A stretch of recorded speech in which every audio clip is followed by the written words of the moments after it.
दरम्यान इकडे राज्यातील ताज्या निवडणूक निकालांच्या पार्श्वभूमीवर भाजपची आज कोर कमिटीची बैठक होते। या सगळ्या संदर्भात अधिक माहिती जाणून घेऊयात। रश्मी पुराणिक आमची प्रतिनिधी आपल्यासोबत आहे। रश्मी, काय अधिक ताजी माहिती आहे बैठकीबद्दल? दीपक, आपण बघतोय की काल जे निकाल लागले आहेत ते भाजपासाठी चांगले लागलेत आणि भाजपा पुन्हा एकदा राज्यामधला क्रमांक 1चा पक्ष झाला।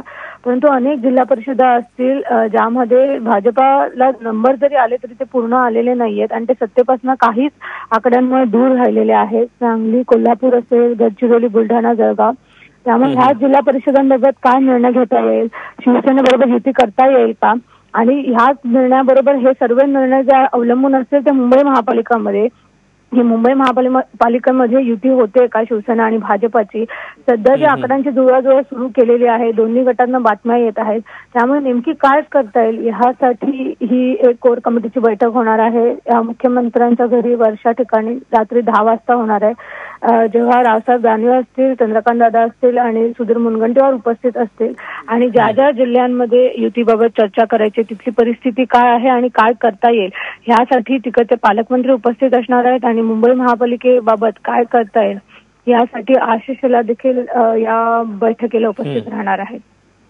रश्मी, तुझ्याकडनं सगळ्या संदर्भातले अपडेट घेत राहू। तुर्तास धन्यवाद दिलेल्या माहितीबद्दल।